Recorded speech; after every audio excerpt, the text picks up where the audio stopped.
బోండాలు తయారు చేసుకునే ముందుగా కావాల్సిన పదార్థాలు ఏంటో ఇప్పుడు చూద్దాం. గ్రీన్ లీఫ్ బోండా తయారు చేసుకోవడానికి కావలసిన పదార్థాలు: తరిగిన పాలకూర అరకప్పు, తరిగిన బచ్చలి కూర అరకప్పు, పెసరపప్పు 1 కప్పు, తరిగిన పచ్చిమిర్చి 3, జీలకర్ర 1 టీ స్పూన్, ఉప్పు తగినంత, కొత్తిమీర కొద్దిగా, శనగపిండి 2 టేబుల్ స్పూన్లు, నూనె డీప్ ఫ్రైకి సరిపడినంత.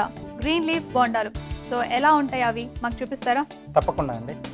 సో ఇక్కడ పెసరపప్పు వాడుతున్నాం కదండి, దీన్ని 1 గంట ముందుగా నానబెట్టేసుకొని మిక్సీ పట్టి మెత్తగా గ్రైండ్ చేసి పెట్టేసుకోవాలి. బాగా పలుచగా రుబ్బుకోవాలా?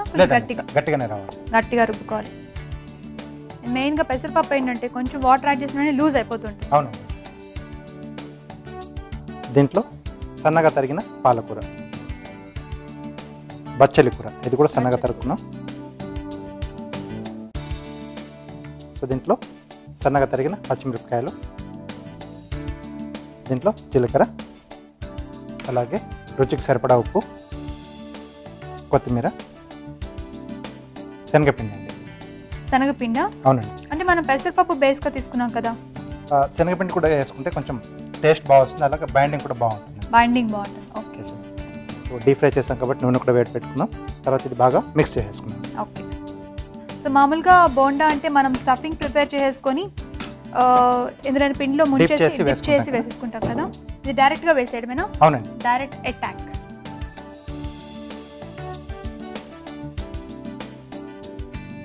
ఓకే, ఇది బాగా కలిపేసుకోవాలి. ఒకవేళ మరీ గట్టిగా అనిపిస్తే అవసరం అనుకుంటే కొద్దిగా నీళ్ళు కూడా వాటర్ కూడా యాడ్ చేసుకోవచ్చా? కానీ పల్చగా అయితేనే కష్టం, మళ్ళీ నూనెలో ఇలా విడిపోతుంది. అవునండి. రాజుగారు ఇక్కడ ఆయిల్ కాగాలి, అలాగే మీరు పిండి కూడా కలుపుతూ ఉన్నారు కాబట్టి ఈలోగా మేము చిట్కా చూస్తాం. ఓకే అండి. ఇప్పుడు మీకోసం మరో చిట్కా. మీ స్కిన్ పై ఉన్న డెడ్ స్కిన్ పోవాలి అంటే పెసరపిండిలో 1/2 టీ స్పూన్ పాలమీగడ కలుపుకొని మీ ముఖానికి పట్టించి అరగంట తర్వాత గట్టిగా రుద్ది మసాజ్ చేసి క్లీన్ చేస్తే డెడ్ స్కిన్ తొలగిపోతుంది. చిట్కా చేశారు కదా. ఓకే రాజుగారు, మరి గ్రీన్ లీఫ్ బోండాలు వేసుకుందామా? ఓకే అండి. నూనె కూడా వేడైపోయింది. ఇది కొంచెం మనం గట్టిగానే కలుపుకుంటాం. ఒక బౌల్లో కొద్దిగా నీళ్ళు తీసుకొని ఇలా చేతికి పెట్టేసుకొని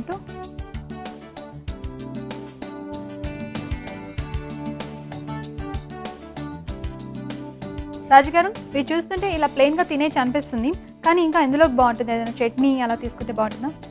చట్నీతో బాగుంటుందండి. పుదీనా చట్నీ కానీ లేదా టమాటో చట్నీ. టొమాటో చట్నీ. ఇప్పుడు కొంచెం ఇది కలర్ చేంజ్ అయ్యేంత వరకు మనం ఫ్రై చేసుకోవాలి కదా. అవునండి. మరి టైం వేస్ట్ కాకుండా మాకు కార్వింగ్ చూపిస్తారా? ఓకే అండి. ఈజీగానే అరేంజ్ చేసుకునే ప్లేట్ ప్రెజెంటేషన్ నేను చూపిస్తున్నాను. Plate presentation? అవునండి. ఓకే.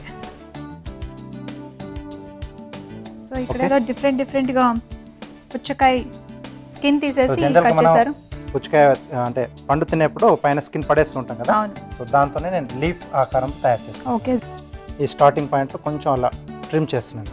ఓకే. లీఫ్ షేప్ తెలియాలి కదా. అవునండి. సో ఇక్కడ స్ట్రైట్ కట్, దానిపై నుంచి కొంచెం స్లాంట్ పాయింటెడ్గా వస్తుంది. సో దాని దగ్గర మళ్ళీ again straight and slant.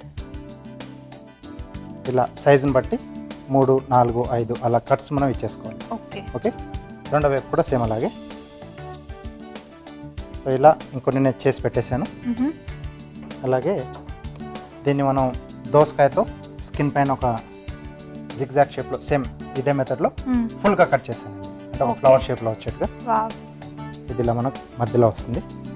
So దీనికి beetroot flower, rose flower. Okay. దీన్ని ముందుగా లీవ్స్ అరేంజ్ చేసేసుకున్నాం. సో లీవ్స్ మధ్యలో ఒక లోటస్ ఫ్లవర్ ఎలా అయితే ఉంటుందో అలా అన్నమాట. వావ్. సో వీటి మధ్యలో దాని ప్లేస్ దానికి వచ్చేసింది హ్యాపీగా. ఎస్. ఈ కలర్ సరిపోతుందండి? ఇంకా ఫ్రై అవ్వాలా? ఇంకొంచెం ఫ్రై అవ్వాలా? ఓకే. సో చక్కగా అలా పాలకూర బచ్చలి కూర అలా పై కలర్ కనిపిస్తుంది. ఓకే అండి. సో స్టవ్ ఆపేసేసి తీసేసుకుందాం. So ready. వేడి బోండాలు. ఎస్ అండి,